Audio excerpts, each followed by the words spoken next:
Hey, how are ya? What's up, Steves?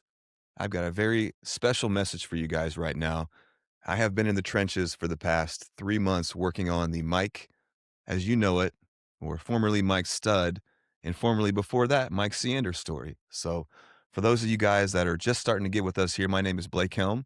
This is the post game spread, and this is all about a deep dive into a player's career and what they learned about themselves through the game. And I thought, there is no better person than Mike, and I thought that before I even started the podcast. He was the antithesis of what I thought this podcast guest, what it should be. So, for those of you guys that don't know, Mike is a recording artist, my favorite recording artist. I've been rocking with him since his first mixtape. He was a closer at Duke, setting the single season record for ERA 1.61 back in 2007. And then his story got a little sideways, went to the Cape, thought he was going to be like a first round type guy. Tommy John, elbow never the same. Kept fighting, fighting, fighting. The more he fought, the more it slipped away, and he eventually used some of his free time to start rapping with his boys, Marcus Stroman being one of them. And that turned into this incredible music career that I've been following and been a big fan of. He has a podcast called the YNK Podcast, which is beautiful. And I felt like I'm supposed to tell this story. Like, there's no one else that can tell this story like me. Mike and I have so many parallels that I think qualify me for this. Both of us being Division One baseball at the same time. I had big time tools too. Had 5 surgeries in college. Body fell apart. So I know what it feels like to lose your identity, to struggle, to fight back, to watch your friends play, and to move on to professional baseball, what you thought you were going to be, and to struggle with losing who you thought you were. And I know that there are lessons in that. And I know that, he's had to transition later in life from this guy that was all about the chicks and being the star athlete to a more spiritual life. And I've been down that path too.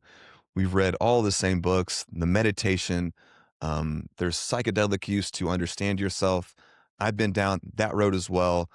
2 periods of my life that were really special to me were I made a comeback in baseball to professional baseball, and the soundtrack to that through the whole thing was a toast to Tommy because it put me in this really confident, swagger-like athlete vibe.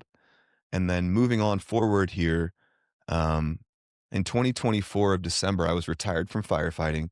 I saw a bunch of gnarly, gruesome pediatric deaths that made it impossible for me to be a firefighter anymore. Went through hell, but through the worst of it, the highs was like my counterbalance. I was so low that I needed something beautiful and high to keep me up here. And I would walk around off time at the fire station when I was feeling low, listen to the YNK too. So um, there's just so much between us that I think is special and that I understand. So anyway, we're going to be doing this story. We're going to hear from some incredible people in it. Like I said, I've been doing research, calling people. So included in this story is going to be side interviews from Mike Seander Sr., his dad. What an incredible guy. I'm already using some of the parent stuff that he's talked to me about. It sounds like he was tapping Mike into some spiritual stuff, affirmations at a very young age. So that's cool to see. Mary Seander, her and I have formed a legit friendship. This is a beautiful soul. She is a mom to her core, such a supportive and beautiful person. Matthew Boggs, not Matt, his assistant coach at Duke, cool guy, great hair. Will Courier, this guy was hilarious. His teammate at Duke, former Army Ranger. Alex Hassan, teammate at Duke, former big leaguer, current assistant GM for the Twins. Ryan McCurdy, his catcher at Duke, former Astros minor leaguer. Chris Mano, teammate at Duke, former pro in the Reds and Nationals organization, current musician. Go check his stuff out, Mano Music. Marcus Stroman, The Stro Show, big leaguer, Shugo, entrepreneur, rapper, did it his own way. Love it. Dave Turgeon recruited him at Duke, currently running IMG Baseball. Sean Snedeker, Sned, what a cool guy. The pitching coach while Mike was there at Duke, current Baylor pitching coach, pitched in the Dodgers organization. Jim Mello, his high school basketball and baseball coach. DJ Fader, Nick Guamond, his tour manager, and been rocking with him since day one. And then this one was so cool to me. I got to talk to John Kilmer for an hour and a half. It was supposed to be, like a half hour or so when we got rocking and rolling. And for those of you guys that don't know, Kilmer has been with Mike since right when his rap career started, when his music career started. He's done everything under the sun for him. He's an incredible guy. He's driven. He's bright.